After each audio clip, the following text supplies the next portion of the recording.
Friends, welcome to Andhra home cooking channel. ఇవాల్టి మన video వచ్చేసి చోలే మసాలా. ఈ మసాలా కర్రీ చపాతీలోను పూరీలోను చాలా అంటే చాలా బాగుంటుంది. అంతేకాకుండా ఇప్పుడు వర్షాలు బాగా పడుతున్నాయి.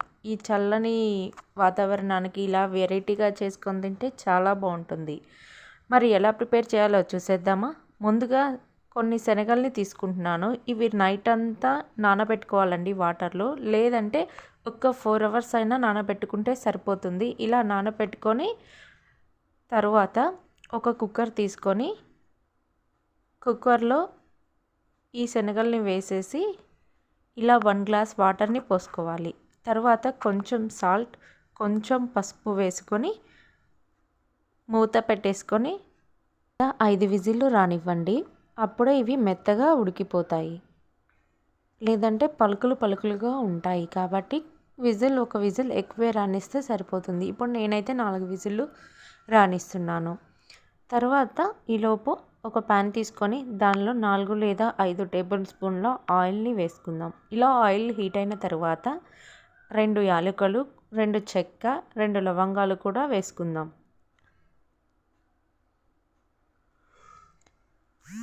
షాజీరా ఉంటే షాజీరా కూడా వేసుకోవచ్చు. ఇలా సన్నగా కట్ చేసి పెట్టుకున్న ఆనియన్స్ని కూడా 1 కప్పు వేస్తున్నా. అంటే ఇవి నేను 3 చిన్న ఆనియన్స్ని ఇలా కట్ చేసుకున్నానండి. పెద్దవైతే 2 సరిపోతాయి. 2 మిర్చిని కూడా సన్నగా కట్ చేసుకోవాలి.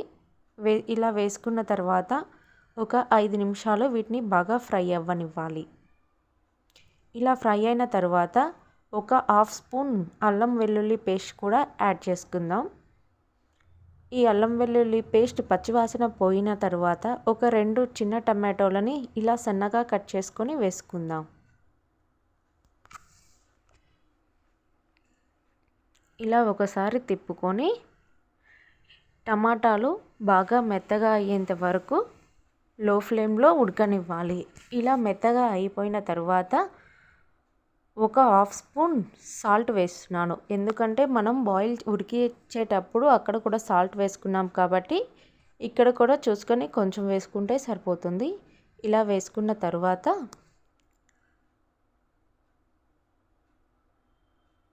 మూత పెట్టేసుకొని ఒక 5 నిమిషాలు మగ్గనిద్దాం. ఈలోపు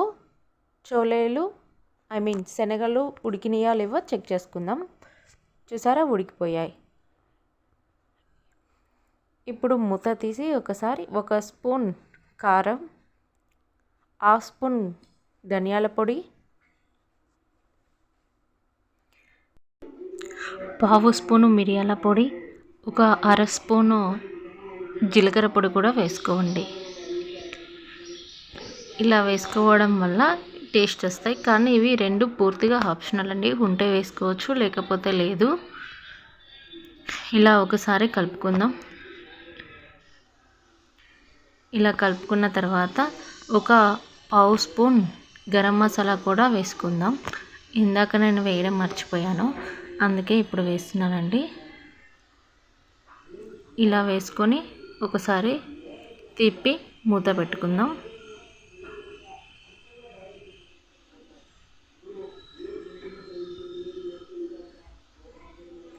చూసారా, ఇలా మూత తీసి ఒక 5 నిమిషాలు ఇట్లా ఉడకనిస్తే ఆయిల్ కూడా పైకి వచ్చేస్తుంది. ఇప్పుడు మనం చోలేలు కూడా వేసుకొని ఇలా ఒకసారి బాగా కలుపుకుందాం. మనం వేసిన మసాలా గ్రేవీ మొత్తం చోలేకి బాగా పట్టేలాగా చూసుకోవాలి.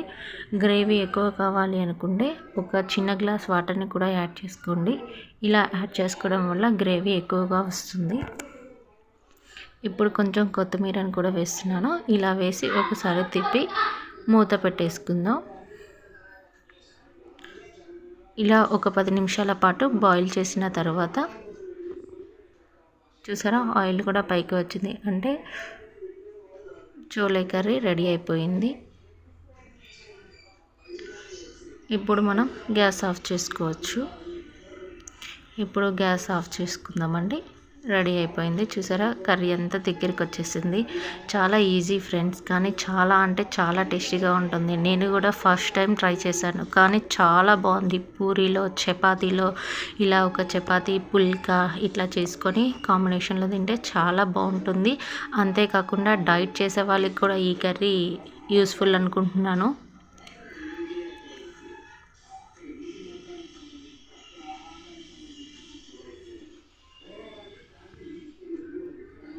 ఇలా చపాతీ కాంబినేషన్లో పూరి, నేను చపాతీ పూరి 2 ట్రై చేశాను. చాలా అంటే చాలా బాగుంది. ఒకసారి మీరు కూడా ట్రై చేయండి. ఎలా ఉందో కామెంట్ రూపంలో నాకు తెలపండి. టేస్ట్ మాత్రం చాలా బాగుందండి. మీకు ఈ వీడియో కనుక నచ్చినట్లయితే లైక్ చేయండి, షేర్ చేయండి, సబ్స్క్రైబ్ చేయడం మర్చిపోకండి. Thank you for watching friends.